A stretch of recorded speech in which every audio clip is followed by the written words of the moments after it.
దేవుని యొక్క పరిశుద్ధమైన నామానికి స్తోత్రాలు. కూడిన మీకు ప్రభునందు వందనాలు. రోమీలకు రాసినటువంటి పత్రిక మనం ప్రతి బుధవారం ధ్యానం చేస్తున్నాం. ఇప్పటి వరకు 11 అధ్యాయాల వరకు ధ్యానం చేసాం. వారానికి ఒక్కొక్క అధ్యాయం చొప్పున. ఈ వారం 12వ అధ్యాయం మనం ధ్యానం చేయాల్సి ఉంది.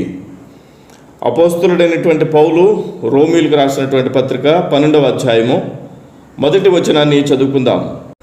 కాబట్టి సహోదరులారా, పరిశుద్ధమును దేవునికి అనుకూలమైన సజీవ యాగముగా మీ శరీరములను ఆయనకు సమర్పించుకొనుడి. దేవుని వాత్సల్యమును బట్టి మిమ్మును బతిమాలుకొనుచున్నాను. చాలు. కాబట్టి సహోదరులారా దేన్ని ఎందుకు కాబట్టి అనే మాట ప్రశ్న మనకు ఉత్పన్నం అవుద్ది. అంటే 11వ అధ్యాయంలో మనం గత వారం ధ్యానం చేసినట్లుగా అన్యజనులమైనటువంటి మనల్ని అడవి ఒలీవ చెట్టును, ఇజ్రాయేలీల్ని మంచి ఒలీవ చెట్టును పోల్చి అనేకమైనటువంటి విషయాలు 11వ అధ్యాయంలో చెప్పడం జరిగింది. గత వారం మనం అది ధ్యానం చేసాం. మరి అలాంటి అడవి ఒలీవ చెట్టుమైనటువంటి మనం మంచి ఒలీవ చెట్టు అయినటువంటి ప్రభు అయిన క్రీస్తు యేసుకి అంటుకట్టబడి మనం నీతిమంతులుగా మార్చబడినటువంటి విషయం 11వ అధ్యాయంలో మనం గ్రహించాం.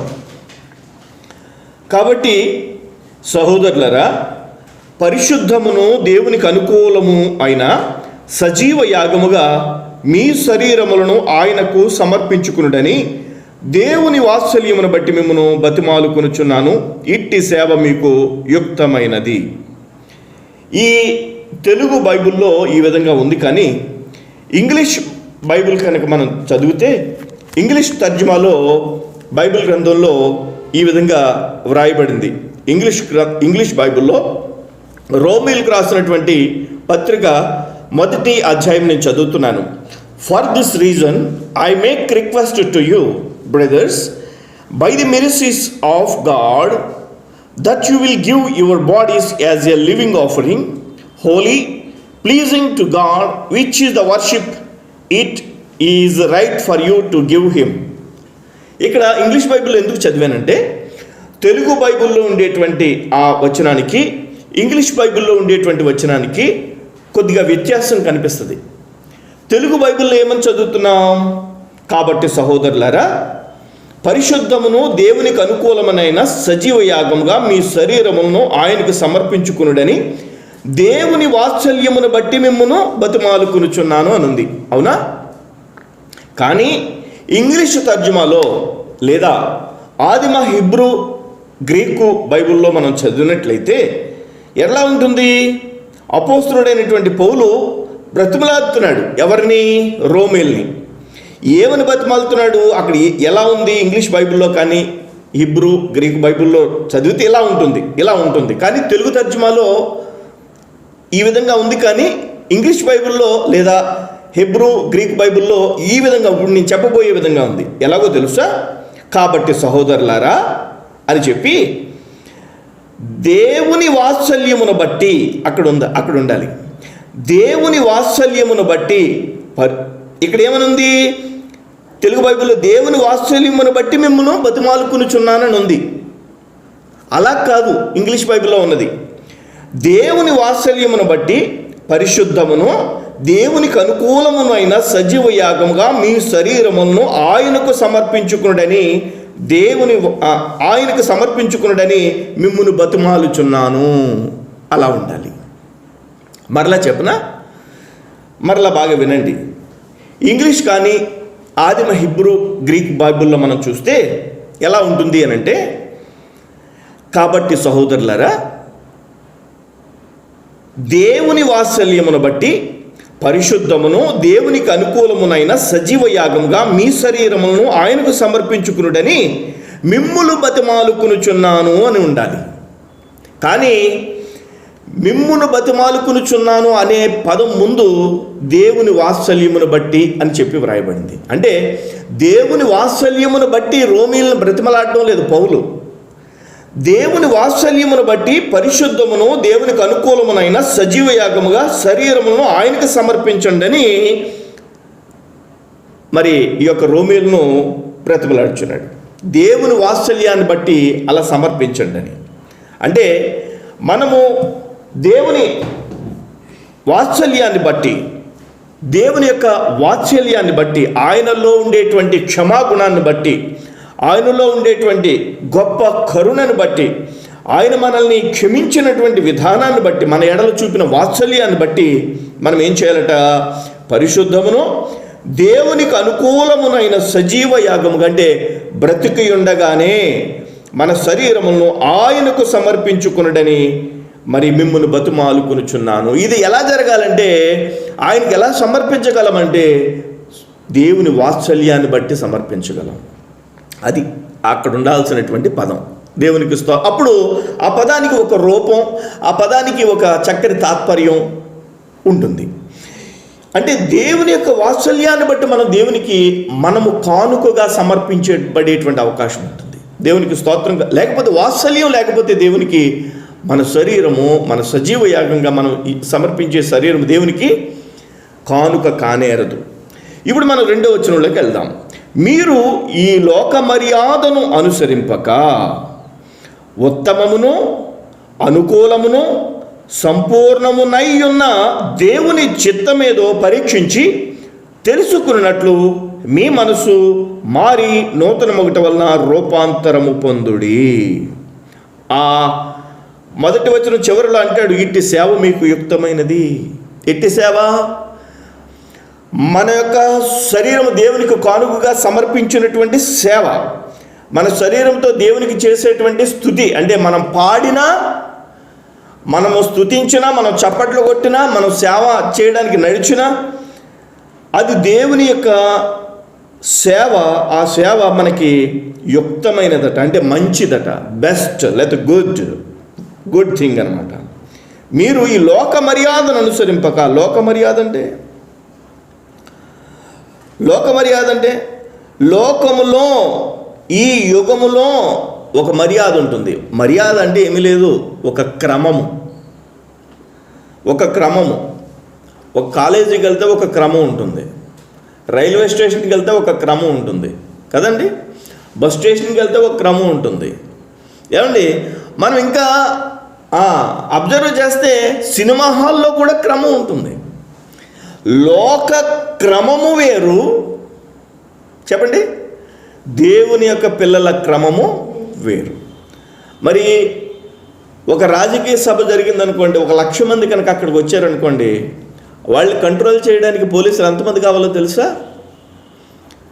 4-5 పోలీస్ స్టేషన్ల నుంచి పోలీసులు వస్తారు, ఎస్ఐలు వస్తారు, సిఐలు వస్తారు, డిఎస్పీలు వస్తారు. కానీ 1,00,000 మంది క్రైస్తవ సభ జరిగితే ఒక్క పోలీస్, అంటే ఒక్క పోలీస్ కూడా అక్కర్లేకుండా ఆ ప్యాటర్న్ వస్తారు, కూర్చుంటారు, ప్రశాంతంగా పాడతారు, ప్రశాంతంగా దేవుని వాక్యాన్ని వింటారు, మరలా ప్రశాంతంగా వెళ్ళిపోతారు. ఈ క్రమము వేరు, లోక క్రమము వేరు. అందుకని అంటాడు, ఈ లోక మర్యాదను అనుసరింపక ఉత్తమమును అనుకూలమును సంపూర్ణమునై ఉన్న దేవుని చిత్తమేదో పరీక్షించి తెలుసుకున్నట్లు మీ మనస్సు మారి నూతన మొగట వలన రూపాంతరము పొందుడి అని రోమీయులకు రాస్తాడు. అంటే ఏది ఉత్తమము, ఏది అనుకూలము, ఏది సంపూర్ణము అనేది పరీక్షించి తెలుసుకోవడానికి మన మనసు నూతనమగినట్లుగా దేవుడు మనకి సహాయం చేస్తాడు. అందుకని మనం రూపాంతరం పొందాం. దేవునికి స్తోత్రం కలుగును గాక. ఈ రూపాంతరం అనే దాంట్లో చాలా బలమైన పదం ఇది కదండి. మీకు ఈ రోజుల్లో వర్షాలు పడుతున్నాయి కదా, ఈ రోజుల్లో గొంగళి పురుగులు కనిపిస్తున్నాయా? కొద్దిగా తడిగా ఉన్న చోట, లేకపోతే కొద్దిగా చల్లగా ఉన్న చోట గొంగళి పురుగులు కనిపిస్తూ ఉంటాయి. గొంగళి పురుగులు మన మీద పాగితే దురద, అది చూస్తేనే అసహ్యం కదండి.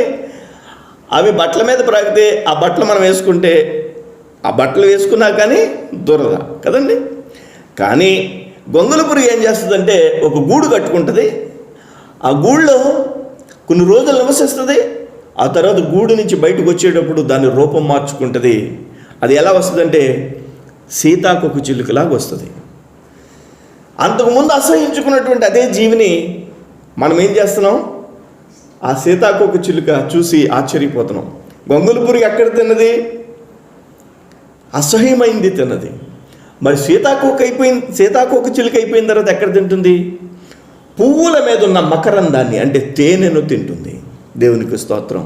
అంటే రూపాంతరం చెందక ముందు రోమీలు ఈ లోకంలో ఉండేటువంటి ఆహారాన్ని తిన్నారు. కానీ ఈ సీతాకోక చిలుకలాగా రూపాంతరం పొందితే, అంటే మారు మనసు పొందినటువంటి మనం పరలోకము నుండి వచ్చేటువంటి మన్నా అయిన దేవుని యొక్క వాక్యాన్ని తింటున్నాం. దేవునికి స్తోత్రం కలుగును గాక.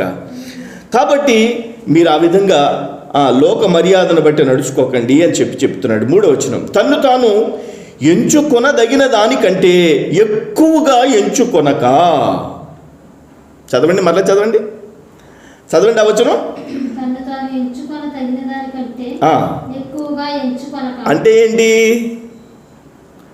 వాడుక భాషలో చెప్పనా, ఓవర్ బిల్డప్ ఇవ్వకో అని. తన్ను తాను ఎంచుకున్న దానికంటే ఎక్కువగా ఎంచుకొనక అంటే నీకేదైతే దేవుడిచ్చాడో దానికంటే ఎక్కువగా నువ్వు చూపించుకోకు. దేవునికి స్తోత్రం కలుగును గాక. అంటే ఇప్పుడు మనకి దేవుడు చేసినటువంటి మేలులు ఎన్నో ఉన్నాయి. ఆ మేలులను ఆయన్ను ఘనపరచాలి, మహింపరచాలి, ఆయన ఆరాధించాలి, ఆయనకు సాక్ష్యం ఇవ్వాలి ఆయన గూర్చి. కానీ మనకి మనం ఎంచుకోవలసిన దానికంటే ఎక్కువగా ఎంచుకుంటే ఏమవుతుంది? దేవుడు ఒక్కొక్కనికి విభజించి ఇచ్చిన విశ్వాస పరిమాణ ప్రకారము తాను స్వస్థ బుద్ధి కలవాడగుటకు తగిన రీతిగా తన్ను ఎంచుకునవలెనని నాకు అనుగ్రహింపబడిన కృపను బట్టి మీలోనున్న ప్రతివానితోనూ చెప్పుచున్నాను. అర్థమైందా? ఎక్కడ అర్థమవుద్ది? ఇది రోమీయులకు రాసిన పత్రిక. హల్లెలూయా. ఇప్పుడు చూస్తే తన్ను తాను ఎంచుకున్న దానికంటే ఎక్కువగా ఎంచుకోకుండా ఏం చేయాలట? దేవుడు ఒక్కొక్కనికి విభజించి, అంటే వీళ్ళకిన్ని పాళ్ళు, ఈమెకిన్ని పాళ్ళు అని చెప్పి ఆ యొక్క ఆశీర్వాదాలని, కృపని ఇస్తాడట. ఏ కొలమానం చొప్పున ఇస్తాడట? చెప్పండి, ఏ కొలమానం చొప్పున ఇస్తాడట? విశ్వాస పరిమాణ ప్రకారము. అంటే మనకెంత విశ్వాసం ఉందో అంత కృప చూపుతాడు. దేవునికి స్తోత్రం కలుగును గాక. అంటే మనకున్న కృప మనం అనుభవిస్తూ ఆ కృప కంటే ఎక్కువగా ఓవర్ బిల్డప్ ఇవ్వకూడదు అని. దేవునికి స్తోత్రం కలుగును గాక. ఇప్పుడు నేను పాల్ యాంగిచో గారు, తెలుసు కదా, పేరు విన్నారు? పాల్ యాంగిచో గారు కొరియా దేశంలో గొప్ప సేవకుడు, ప్రపంచాన్ని కదిలించినటువంటి సేవకుడు. ఆయనకి ప్రభు ఇచ్చినటువంటి కృప, ఆ ప్రమాణం వేరు కదండి. ఆయనకున్న విశ్వాసం చొప్పున దేవుడు కృప చూపించాడు. మరి నాకు దేవుడిచ్చినటువంటి కృప వేరు. నేను పాల్ యాంగిచో గారి అంత బిల్డప్ ఇద్దామంటే ఎలా కుదురుద్ది? నాకు ఓవర్ యాక్షన్ కదా, అది ఓవర్ బిల్డప్ కదా. అంటే మనము పాడగలిగినది పాడాలి, మనము ప్రార్థన చేయగలిగింది చేయాలి, మనం సాక్ష్యం ఇవ్వగలిగింది ఇవ్వాలి. మనం చేయలేనిది, చెప్పండి, చేయలేము అని ప్రభు సన్నిధిలో ఒప్పుకోవాలి. దేవునికి స్తోత్రం కలుగును గాక. అంటే ఇక్కడ దేన్ని బట్టి మనం పొందేటువంటి కృప విషయంలో కూడా జాగ్రత్తగా ఉండాలని చెప్తున్నాడు. దేవునికి స్తోత్రం, హల్లెలూయా. కాబట్టి తాను స్వస్థ బుద్ధి గలవాడొకటికే తగిన రీతిగా తాను ఎంచుకునవలెనని నాకు అనుగ్రహింపబడిన కృపను బట్టి మీలో ఉన్న ప్రతి వానితోనూ చెప్పుచున్నాను. కృపను బట్టి అని చెప్పి ఈ యొక్క పౌలు ఇక్కడ వాడుతూ ఉన్నాడు. 4వ వచనం చూద్దాం. ఒక్క శరీరములో మనకు అనేక అవయవములు ఉండినను ఈ అవయవములన్నిటికీ ఒక్కటే పని ఎలాగూ ఉండదో అలాగే అనేకులమైన మనము క్రీస్తులో ఒక్క శరీరముగా ఉండి ఒకని కొరకు ఒకరు ప్రత్యేకముగా అవయవములై ఉన్నాము. ఏంటంట? ఒక్క శరీరంలో మనకి అనేక అవయవాలు ఉన్నాయి కదా. కళ్ళు ఉన్నాయి, ముక్కు ఉంది, చెవులు ఉన్నాయి, నోరుంది, నాలుగు ఉంది, పళ్ళు ఉన్నాయి. ఒక్కో దానికి ఒక్కొక్క డాక్టర్. పంటి డాక్టర్ దగ్గరికి వెళ్ళి కన్ను సరిగ్గా కనిపించడం లేదండి అంటే నాకు తెలియదు అంటాడు. గుండె డాక్టర్ దగ్గరికి వెళ్ళి నాకేమో నాలుక మంట వస్తుందండి అంటే నువ్వు వేరే చోటుకి వెళ్ళమంటాడు. ఏమండి, ప్రతి అవయవం ఒక్కొక్క పని ఎలాగో కలిగి ఉందో అలాగే అనేకులమైన మనము క్రీస్తుల ఒక్క శరీరముగా ఉండి ఒక్కొక్కరము ప్రత్యేకమైన అవయవములమై ఉన్నాము. అయితే మనము క్రీస్తు అనబడినటువంటి ఆ యొక్క శరీరములో, అంటే సంఘం అనబడినటువంటి ఆ శరీరంలో మనము ఏమై ఉన్నామో చెప్పాలి, అవయవములై ఉన్నాము. ఇప్పుడు మనం గ్రహించాల్సింది ఏంటంటే, నేను ఏ అవయవాన్ని చేయనా నోటినా ఏంటి అనేది మనం గ్రహించాలి. అంటే క్రీస్తు సంఘానికి మనం ఏ పని చేయాలి, దేవునికి ప్రతి వ్యక్తికి దేవుడు కృపిస్తున్నాడు. ఇప్పుడు చాలా డీప్గా వెళ్తున్నాం మనం. ప్రతి వ్యక్తికి కృపిస్తున్నాడు. అయితే ఆ స్థాయి మన విశ్వాస స్థాయిని బట్టి ఉంటుంది. అయితే మనకి ఇవ్వబడినటువంటి కృప ఏంటి, మనకి ఇవ్వబడినట్టు మనం ఏ అవయవమై ఉన్నాము, అన్ని అవయవాలు ఒకే పని చేయదే. ఈ చెయ్యి తీసి నోటి దగ్గరికి తీసుకొస్తుంది, అంతే దాని పని. నోరు తింటుంది, నాలుక తెడ్డులాగా ఇటు ఇటు కదుపుతుంది, పళ్ళు నవ్వులుతాయి కదండి. బయటకు పడిపోకుండా ఈ పెదాలు ఇలా మూసి పెట్టుకుంటాయి. ఇప్పుడు ఒక్కొక్క అవయవం ఒక్కొక్క పని చేస్తున్నట్లుగా మనం కూడా క్రీస్తు యేసు యొక్క సంఘములో అవయవంలో ఉన్నాం. ఈరోజు మధ్యాహ్నం ఇక్కడ పాస్టర్స్ మీటింగ్ జరిగింది.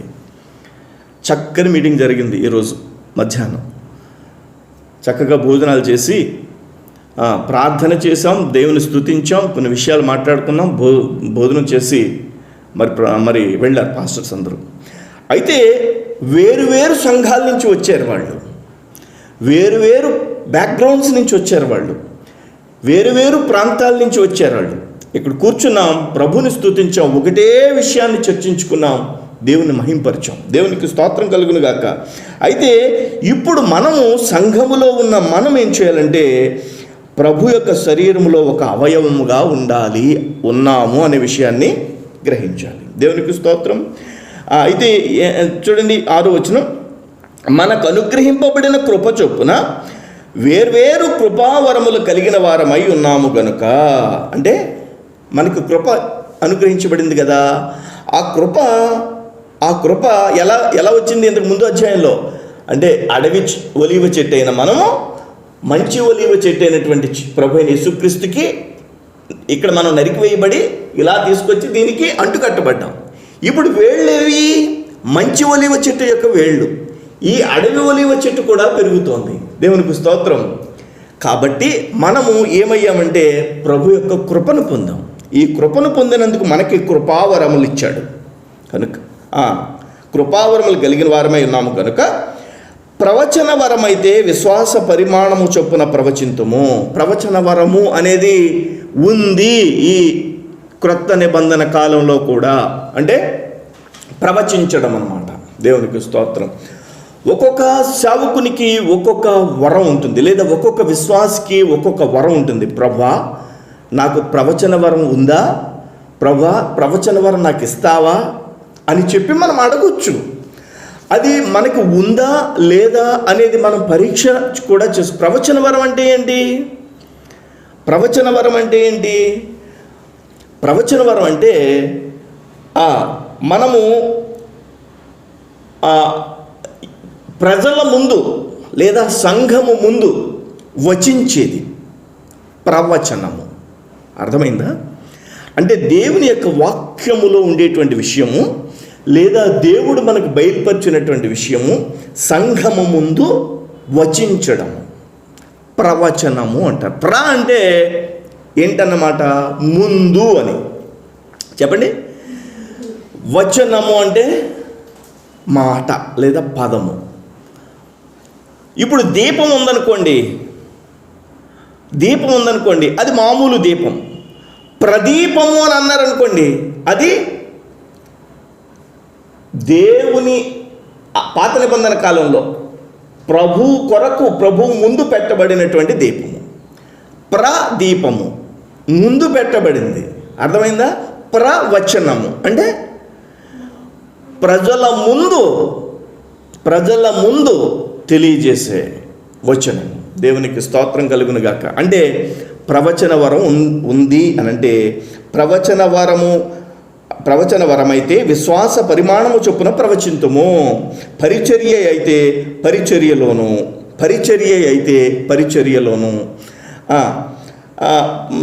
బోధించువాడైతే బోధించుటలోను. పరిచర్య అంటే మనం చేసేటువంటి దేవుని యొక్క పని. దేవునికి స్తోత్రం. దేవుని యొక్క పని, సంపూర్ణుడైనటువంటి దేవుని యొక్క సంపూర్ణమైనటువంటి పనిని పరిచర్య అంటారు. దేవునికి స్తోత్రం. అంటే ఎక్కడి నుంచి పరిచర్య అనొచ్చు అని అంటారేమో. ఇప్పుడు ఈ మందిరం ఉంది, ఈ మందిరాన్ని తుడిచి తడిగుడ్డ పెట్టడం అనేది ఏమంటాం? పరిచర్య అంటాం. ఇక్కడ నిలబడి వాక్యం చెప్పేది ఏమంటాం? ఆ వ్యక్తికి ఎంత ఆశీర్వాదమో ఈ వ్యక్తికి అంతే ఆశీర్వాదం. ఇక్కడ నిలబడి బోధిస్తున్నటువంటి వ్యక్తికి ఎంత దీవెనో ఆ పని చేస్తున్నటువంటి వ్యక్తికి కూడా చెప్పండి అంతే దీవెన. పరిచర్య అనేది విశ్వాస పరిమాణము చొప్పున మనకి ఇవ్వబడిందన్నమాట. దేవునికి స్తోత్రం. అందుకనే పరిచర్య చేయడానికి మనకు అవకాశం వచ్చినప్పుడు ఎప్పుడూ కూడా మనం వదులుకోకూడదు అవకాశాన్ని. దేవునికి స్తోత్రం కలుగును గాక. ఈరోజు సేవకులు వస్తే సేవకులకి దగ్గరుండి వాళ్ళకి నేను అందించి వాళ్ళకి భోజనం పెట్టి వాళ్ళకి చేతుల మీద నీళ్లు నేను వేసి వాళ్ళు కడుక్కుంటుంటే వాళ్ళు తృప్తిగా తింటుంటే సంతోషపడి, ఆ పరిచర్య రోజు రాదు కదండి. అంటే దేవుని కార్యము చేసేటువంటి పరిచర్య, అంటే దేవుని కొరకు చేసేటువంటి పరిచర్య, అది సభ కోసం కావచ్చు, మందిరం కోసం కావచ్చు, సంఘం కోసం కావచ్చు. ఆ పరిచర్య అయితే పరిచర్యలోను, బోధించువాడైతే బోధించడంలోను, హెచ్చరించువాడైతే బోధించడం ఏంటి, హెచ్చరించడం ఏంటి? బోధించడం అంటే జస్ట్ టీచింగ్ అన్నమాట. వాక్యము యొక్క లోతైనటువంటి ఉపమానము అందించడం. హెచ్చరించడం అంటే కొంతమంది జాగ్రత్త అని చెప్పి వాక్యము ప్రతిసారి హెచ్చరికతో కూడినటువంటి వాక్యం వస్తూ ఉంటుంది. ప్రతిసారి బలపరిచేటువంటి వాక్యం వస్తూ ఉంటుంది ఒక్కొక్క సేవకుడి నుంచి. అంటే హెచ్చరించేవాడైతే హెచ్చరించుటలోను, బోధించేవాడైతే బోధించుటలోను పని కలిగి ఉందము. మనకి ఇవ్వబడిన పని ఏంటి అసలు? అది మనం తెలుసుకోవాలి. మనకి ఇవ్వబడినటువంటి పని ఏంటి? పాట పాడదామా, సంఘంలో లేదా వాక్యం చదవడమా, లేదా పని చేయడమా, లేదా దేవుని నామంలో దేవుని యొక్క సన్నిధిలో మనకి సార్వత్రిక సంఘంలో దేవుడిచ్చినటువంటి పని ఏంటి అనేది మనం తెలుసుకోవాలి. పంచిపెట్టువాడు శుద్ధ మనసుతోనూ, పై విచారణ చేయువాడు జాగ్రత్తతోనూ, కరుణించువాడు సంతోషముతోనూ పని జరిగింపవలను. పంచిపెట్టువాడు శుద్ధ మనసుతోనూ. పంచిపెట్టేవాడికి సహజంగా సాధారణంగా గర్వం వస్తుంది, రాదండి? గర్వం రాకుండా శుద్ధ మనసుతో పంచిపెట్టాలట. పై విచారణ చేయవాడు జాగ్రత్త. పై విచారణ అంటే ఒక లీడర్షిప్ అన్నమాట. లీడర్షిప్ నాయకుడికి ఏమవుతుంది? ఏం జరుగుతుందో, ఎలా జరుగుతుందో, ఎవరేమంటున్నారో అందరినీ సమభావంతో చూడగలగాలి, జాగ్రత్తతో ఉండాలట. కరుణించేవాడు సంతోషముతో పని జరిగించవాలి. కరుణించడం అంటే కొంతమందికి కరుణించేటువంటి వరం ఉంటుందట. వినిపిస్తుందా? కొంతమందికి కఠినంగా ఉండేటువంటి వరం అనకూడదు దాన్ని.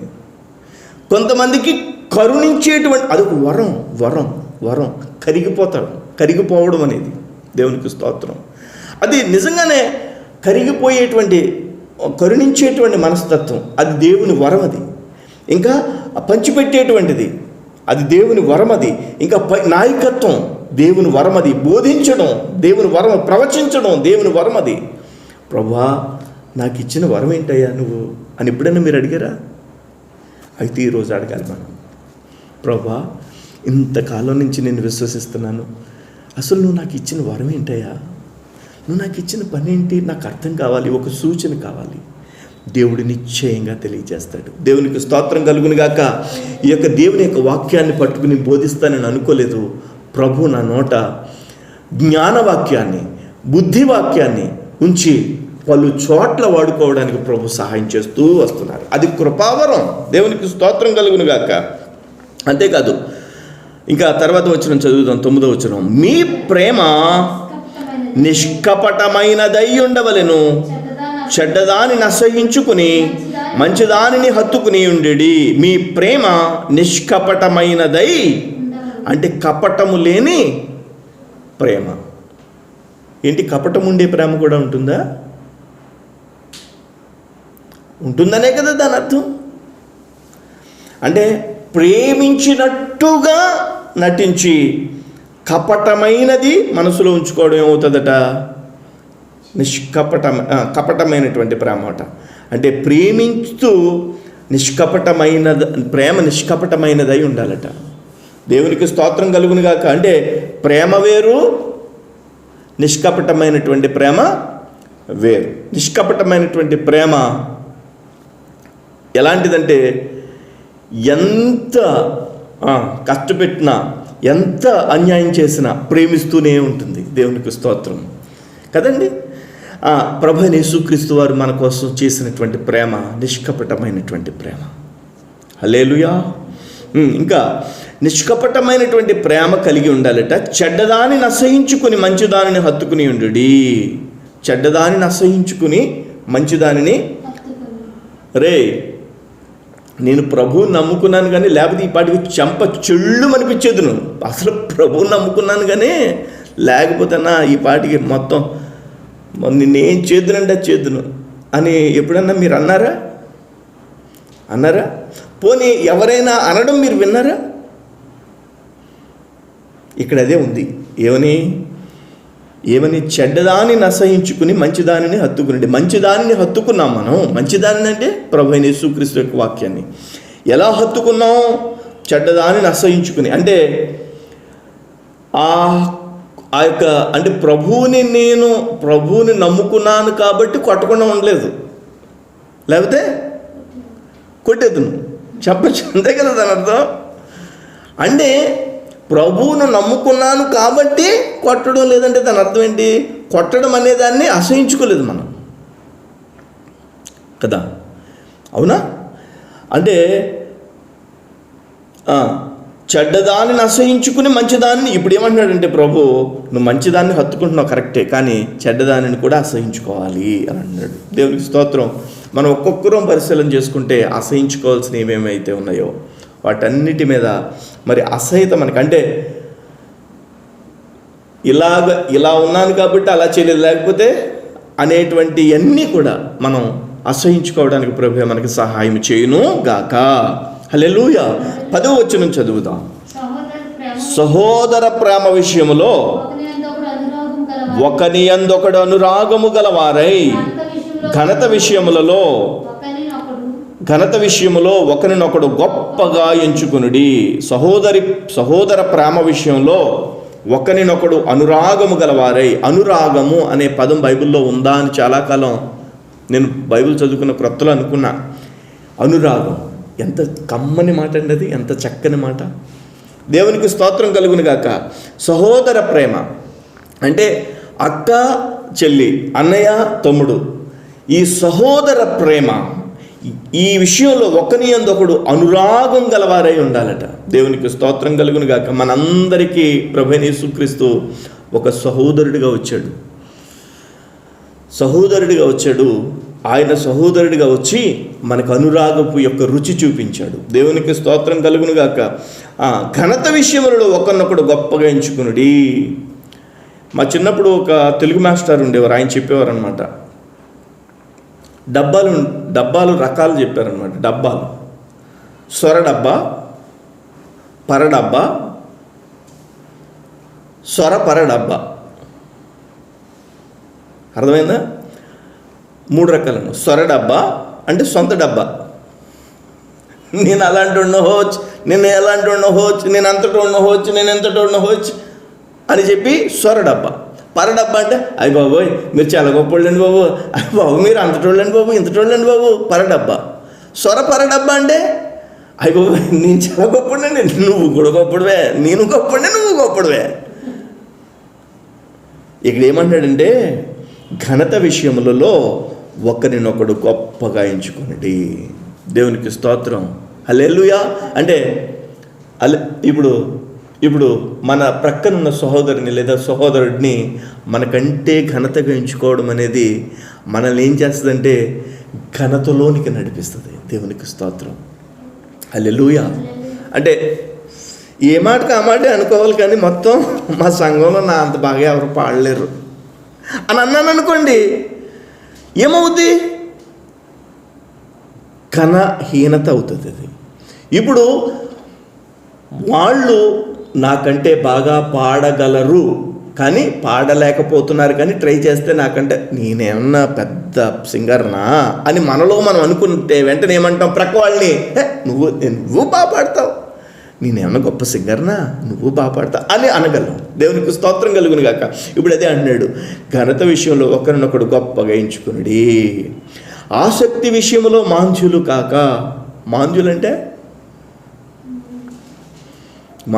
ఏంటి? మత్తు, కన్ను రెప్పలు బరువెక్కేసి మత్తుగా రోజంతా ఉంటే అది మాంద్యులు అంటారనమాట.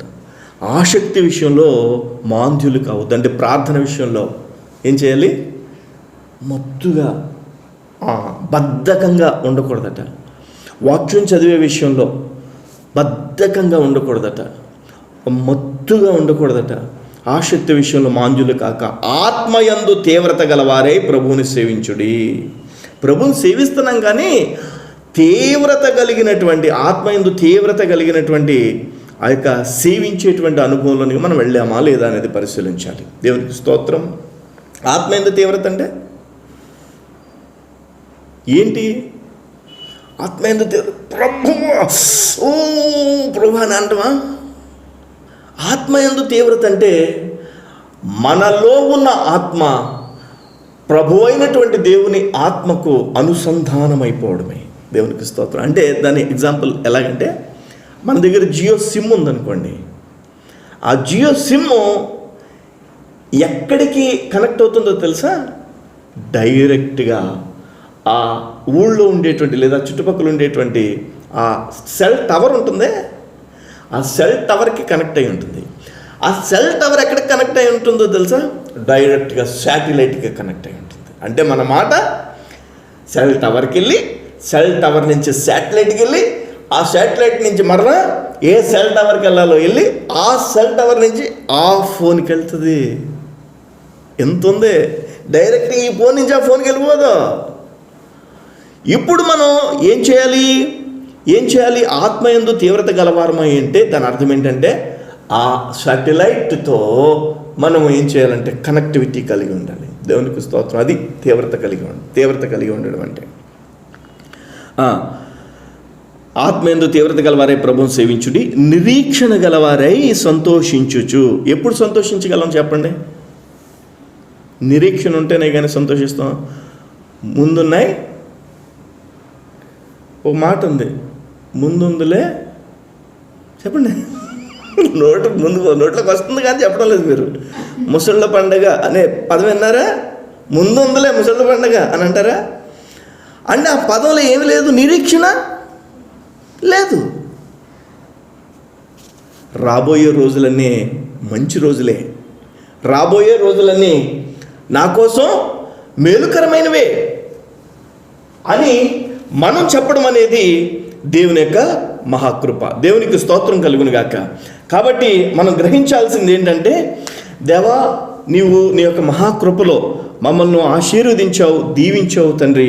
మాకు ఆత్మయందు తీవ్రత కలిగినటువంటి వారై ఉండడానికి, నిరీక్షణ గల వారై సంతోషించడానికి సహాయం చేయండి ప్రభు అని మనము ప్రభు సన్నిధిలో అడగాలి. దేవునికి స్తోత్రం. ఒక విషయం చెప్పనా,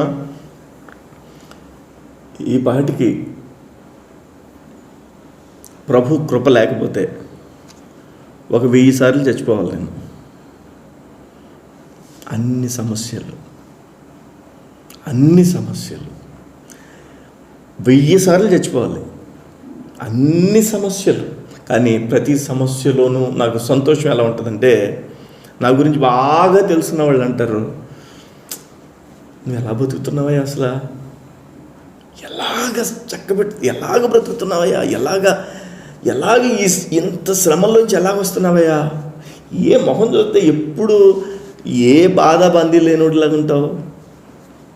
ఎలా వస్తుందంటే ఆ సంతోషం చెప్పండి? నిరీక్షణ ద్వారా. ఇంకా శ్రమయందు ఓర్పు గలవారై, శ్రమయందు ఏం కావాలంటే మనకి ఓర్పు కలవాలి. ఇంకా ప్రార్థన యందు పట్టుదల కలిగి ఉండుడి. ఏం చేయాలి? ప్రార్థన యందు చెప్పండి, పట్టుదల కలిగి ఉండుడి. ఓ ముస్లిం గారట, పాస్టర్ గారు, ఒరే ప్రార్థన బాగా చేయండి, ప్రార్థన బాగా చేస్తే దేవుడు ఏదైనా అడిగినా ఇస్తాడు అని చెప్పాడంట పాస్టర్ గారు. చెప్తారు కదా. ఒక ముసలమ్మ విందట. పాస్టర్ గారు ఇంకా అన్నారంట, మీ ప్రార్థన పట్టుదలగా చేయండి, విడిచిపెట్టొద్దు, అసలు దేవుడు ఖచ్చితంగా చేస్తాడు, టెస్ట్ చేసుకోండి కావాలంటే అన్నాడంట. ఈవిడ ఇంటికి వెళ్ళింది. ఒక పాక, ఆ పాక పక్కన తాటి చెట్టు ఉంది. ఇదిగో ఈ రోజులే తాటికాయలు దబా దబా పడుతున్నాయి. అర్ధరాత్రి పడుతుంటే పాక మీద ఈవిడికి గుండె జల్లు అంటుంది. ఈవిడ ప్రార్థన ఏంటంటే, ప్రభువా ఈ రాత్రి ఎట్టి పరిస్థితుల్లోనే తాటికాయ పడకూడదు ప్రభువా, నేను పట్టుదల కలిగి ప్రార్థన చేస్తున్నాను, ప్రభువా సహాయం చేయి అని చెప్పి ప్రార్థన చేసిందట. ధన్ అని 2 గంటలు కొట్టి, ధన్ అని 3 గంటలు కొట్టి పడిందంట. పాస్టర్ గారి దగ్గరికి వెళ్ళి పొద్దుట, ఏమండి అయ్యగారు ఇలాగా పడిందండి. అమ్మా నువ్వేదైతే ప్రార్థన చేస్తున్నావో పట్టుదలగా చేయమన్నాను కదా, పట్టు విడవకుండా ఓహో పట్టు విడవకుండా చేయాలా అని చెప్పి ఇల్లిన దగ్గర నుంచి మోకరించి ప్రార్థన చేస్తుందట. చేసి ప్రభువా ఎట్టి పరిస్థితి, పైనేమో మొత్తం తాటికాయలు ముగ్గిపోయి ఉన్నాయి, ముంజికాయలు తాటికాయలు అయిపోయినాయి, తాటికాయలు ముగ్గిపోయినాయి. ప్రార్థన చేస్తుంది, ప్రభువా ఎట్టి పరిస్థితుల్లోని తాటికాయలు పడకూడదు ఈ పాక మీద ప్రభువా, గుండె జల్దరించేస్తుంది ప్రభువా అని చెప్పి ప్రార్థన చేస్తుందట. ప్రార్థన చేస్తుంది. అర్ధరాత్రి మరలా 1 గంట 2 ఆ టైంకి ధన్ పడిందంట. మరలా 3 గంటలు పడిందట, 5 గంటలకు పడిందంట. అప్పుడు అంటుందంట, నేను ముందే అనుకున్నాను మా ఇద్దరి ఈ తాటికాయలు పడతా ఆగటం మానవని, నేను ముందే చెప్పండి. అంటే ఆ ప్రార్థనలో ఏం లేదు, ప్రార్థన చేసింది. ఏమనుకుందంటే ముందే అనుకుందంట ఈ తాటికాయలు పడకుండా ఉంటాయి ఏంటని, ముందే అనుకుందట. అంటే ప్రార్థనలో పట్టుదల లేదు. పరిశుద్ధుల అవసరములలో పాలు పొందుచు, పరిశుద్ధుల అవసరములలో పాలు పొందుచు అంటే ఈరోజు దేవుని యొక్క పరిచర్య చేస్తున్నటువంటి సేవకులు కానివ్వండి, ఎంతోమంది తెలుసా మీకు, సేవకులు లోపల బనీన్లు చిరిగిపోయి చొక్కా పైన మామూలు కవర్ చేసుకుని ఒక బైబిల్ పట్టుకుని వాక్యం చెప్పుకుంటూ వెళ్ళేటువంటి సేవకులు ఎంతమంది ఉన్నారో తెలుసా? ఎంతమంది ఒక పూటకి, ఎంతమంది వాళ్ళ పిల్లలకి సరైన ఆహారం లేక, ఎంతమందికి సరైనటువంటి వసతులు లేక, ఎంతమందికి కనీసం కాస్తంత సరైనటువంటి పోషక విలువలు ఉన్న ఆహారం తినడానికి కూడా లేకుండా ఎంతమంది ఉన్నారో తెలుసా సేవకులు. కానీ సార్వత్రిక సంఘంలో చాలామంది టీవీలలో కనిపించేటువంటి వాళ్ళకి పంపించడం లేదండి కదా. ఇప్పుడు నేనేమంటున్నానంటే పరిశుద్ధుల యొక్క అవసరములలో పాలు పొందొచ్చు అని అంటే దాని అర్థం ఏంటి? ఎవరైతే అవసరతలో ఉన్నారో వారిని కనుగొనగలగడం అనేది ఒక కృప. దేవునికి స్తోత్రం. అంటే మనం ఇచ్చేటువంటి కానుక ఎలా వాడబడుతుంది, ఎక్కడ వాడబడుతుంది, ఏ విధంగా ఆ కానుక వాడబడుతుంది అనేది మనకు కనీస అవగాహన ఉండాలా వద్దా? ఉండాలి కదా. దేవునికి స్తోత్రం. పాలు పొందుచు శ్రద్ధగా ఆతిథ్యము ఇచ్చుచుండుడి. దేవునికి స్తోత్రం. మనం ఇప్పుడు కూడా ఒకటే, ఆతిథ్యం ఇచ్చేటప్పుడు ఏం చేయాలంటే శ్రద్ధగా ఇవ్వాలి, లేదంటే ఆతిథ్యం ఇవ్వకూడదు. వచ్చారండి మా ఇద్దరు వచ్చాడు, వచ్చి టిఫిన్ పెట్టాలి మళ్ళీ ఇడికి, రండి కూర్చోండి చాలా కాలం తర్వాత వచ్చారు, టిఫిన్ పెట్టాలి మళ్ళీ, టిఫిన్ టైంకి వచ్చేస్తాడు. ఆ క్రమం ఏమవుద్దట? ఏమవుద్ది? ఏ వచనంలో ఉన్నాం మనం? శ్రద్ధగా ఆతిథ్యం ఇచ్చేటువంటి క్రమంలో ఉన్నాం మనం. అంటే ఎవరైతే ప్రభు యొక్క శరీరంలో ఉన్నారో వాళ్ళు ఇలా చేస్తారట. మనం ఆతిథ్యం ఇస్తున్నామా, శ్రద్ధగా ఇవ్వాలి. లేదంటే ఆతిథ్యం ఇవ్వలేని ఆ స్థితి నుంచి తప్పుకోవాలి కదండి. ఆతిథ్యం ఇస్తున్నామంటే ఎట్టి పరిస్థితుల్లోని వెనుక మరలా, ఎట్టి పరిస్థితుల్లోని మనం వాళ్ళ మీద సనుగుకుంటే ఆశీర్వాదం పోతుంది. సనుగుకుంటే ఆశీర్వాదం పోతుంది. అది ఆ జ్ఞానం మనకు ఉండాలి. మనం ఇచ్చేటువంటి కానుక ఎలా వాడబడుతుందో జ్ఞానం ఉండాలి. మనము ఆతిథ్యం ఇస్తున్నది, ఆ ఆతిథ్యం ఇచ్చేటువంటి ఆ ఆతిథ్యం పొందేటువంటి వ్యక్తులను బట్టి మనం సణుక్కోకూడదు. దేవునికి స్తోత్రం. అది ఆ యాచన చేసి అడుక్కునే వాళ్ళు అయి ఉండొచ్చు కదండి. చాలామంది విసుక్కుంటూ డబ్బు వేయొద్దు, విసుక్కుంటూ ఏదో పెట్టొద్దు, విసుక్కుంటూ చేయొద్దు. అది వరం అన్నమాట. విసుక్కోకుండా ఆతిథ్యం ఇవ్వడం అనేది. దేవునికి స్తోత్రం. ఒక విషయం తెలుసా, కాకినాడలోని ఒక హోటల్ ఉంటుంది, అబ్బాయి హోటల్ ఏదో సంథింగ్, బాబాయ్ హోటల్, అబ్బాయి హోటల్ ఏదో ఉంటుంది. అక్కడ చాలా కాలం నుంచి 50 సంవత్సరాల నుంచో 60 సంవత్సరాల నుంచో రన్ అవుతుంది ఆ హోటల్. ఇప్పుడు ఇంకా ఉంది, ఎప్పుడు కిక్కిరిసిపోయి ఉంటుంది. కాకినాడ వెళ్తే ఒకసారి వెళ్ళండి, అక్కడికి భోజనం చేయండి. అక్కడ ఎందుకని అక్కడికి ప్రజలు అలా వెళ్తారంటే, ఆ హోటల్ ఆయన ఏమండి కొద్దిగా పచ్చడి వేసుకోండి, ఈ కందిపప్పు పొడి వేసుకోండి, కొద్దిగా చాలా బాగుంటుందండి, కొద్దిగా వేసుకోండి, మీరు వేసుకోండి. ఇది మొన్నే చేయించాం, ఈ పచ్చడి మొన్నే చేయించాం, కొద్దిగా వేసుకోండి, జస్ట్ అలా వడ్డించడానికి, జస్ట్ అలా అంటాడు. అలా అడుగుతుంటే ఏ అమ్మో ఏ నాన్నో పెడుతున్నట్టుగా అనిపిస్తుంది. దేవునికి స్తోత్రం. అందుకని హోటళ్ళలో ఆహారపు రుచి ఎలా ఉందో మర్చిపోతారు. దేవునికి స్తోత్రం కలుగును గాక.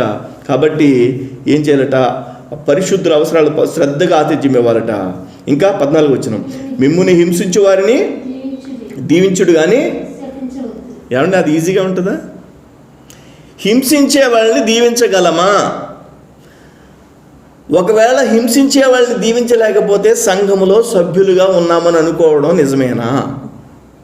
మనం చర్చిలోకి వెళ్తూ ఉండొచ్చు, వస్తూ ఉండొచ్చు, కానీ సార్వత్రిక సంఘంలో క్రీస్తు యేసు యొక్క ఎత్తబడేటువంటి సంఘంలో మనం సభ్యులుగా ఉండాలంటే, ఆ అవయవంలో ఒక అవయవం ఉండాలంటే హింసించే వారిని చెప్పండి దీవించాలట. దీవించుడు కానీ శపించవద్దు. సంతోషించు వారితో సంతోషించుడి. అంతేగాని సంతోషించే వారితో మనం ఏం చేయకూడదు,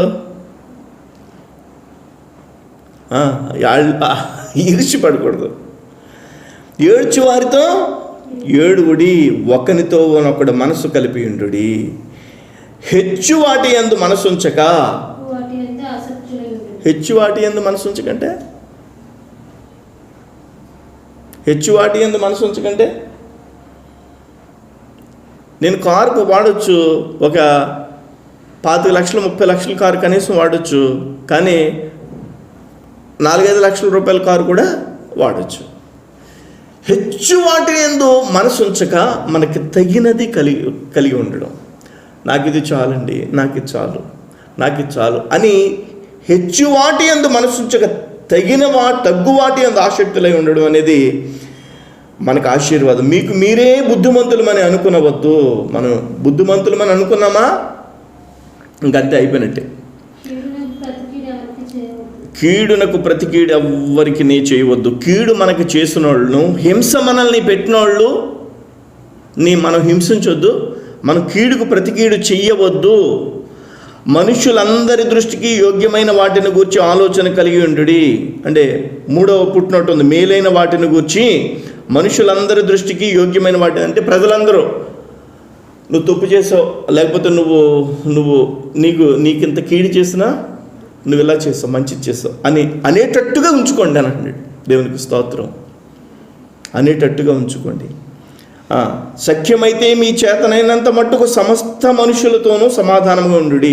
సఖ్యమైతే అంటే వీలైతే అందరితోటి సమాధానంగా ఉండండి. ఇంకా అవతల కూడా ఏమండి వందనాలండి అని 2-3 సార్లు చెప్పామనుకో, పలకరించలేదనుకో, మనం ఏం చేస్తాం? కదండి. వీలైనంత వరకు ట్రై చేయాలి. అందుకని అక్కడ అలా ఉంది, సఖ్యమైతే మీ చేతనైనంత మట్టుకు సమస్త మనుషులతో సమాధానముగా ఉండుడి. అందరితో సమాధానంగా ఉండడానికి ప్రయత్నం చేయాలి. ప్రియులారా, మీకు మీరే పగ తీర్చుకునక దేవుని ఉగ్రతకు చోటీయడి.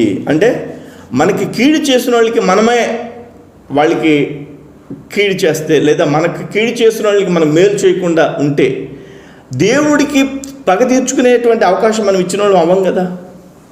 అందుకని పగ తీర్చుకున్నట నా పని, దేవుడు అంటున్నాడు. నేనే ప్రతిఫలమును ఇస్తున్నాను ప్రభువు చెప్పుచున్నాడని వ్రాయబడి ఉన్నది. నేను చూసుకుంటాను రా, నీకు చేసిన కీడికి ప్రతిఫలం నేను ఇస్తాను కదా అంటాడు దేవుడు. మనమే ఆ ప్రేమ చూపించకుండా ప్రతిఫలం మనమే ఇచ్చేసాం అనుకోండి, దేవుడు ఎట్లా ఇస్తాడు? ఇంకా దేవుడు ఎవడు. కాబట్టి 20వ వచనం, నీ శత్రువు ఆకలి కొని ఉంటే అతనికి భోజనం. మనకి శత్రువు అంటే ఎవరు? మనకు హాని చేస్తున్న వాళ్ళు, కీడు చేస్తున్న వాళ్ళకి ఆకలి కొంటే మనం ఏం చేయాలట? భోజనం పెట్టాలట. దప్పికొని ఉంటే దాహం ఇవ్వాలట. అలాగు చేయటం వలన అతని తల మీద నిప్పులు కుప్పగా పోయిదు. మనం ఎదుటి వాళ్ళతో ఫైటింగ్ చేసి నెగ్గలం. ఎదుటి వాళ్ళతో ప్రేమించి వాళ్ళకి ఆహారం పెట్టి వాళ్ళకి దాహానికి ఇచ్చి వాళ్ళని ప్రేమించి మనం ఏం చేయగలమంటే వాళ్ళని మనం గెలవగలం. దేవునికి స్తోత్రం కలుగును గాక. అందుకనే చివరి వచనంలో అంటున్నాడు, కీడు వలన జయింపబడక మేలు చేత కీడును జయించము. కీడు చేత జయింపబడక అంటే మనం ఎవరైనా మనకి కీడు చేసినప్పుడు కీడు చేత మనం జయించక వాళ్ళకి మేలు చేసి, వాళ్ళు మనకి కీడు చేసినా కానీ వాళ్ళు మనకి మేలు చేసి వాళ్ళ యొక్క కీడుని మనం జయించవచ్చట. దేవునికి స్తోత్రం కలుగును గాక.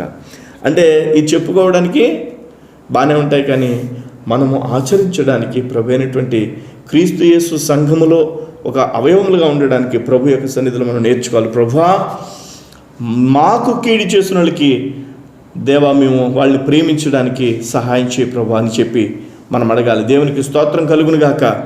మరి అలాంటి ఈ యొక్క విషయాలన్నిటి లోతైనటువంటి విషయాల్ని రోమీయులకు రాసినటువంటి పత్రికలో అపోస్తలుడైన పౌలు ఇంతవరకు చెప్తూ వస్తున్నాడు.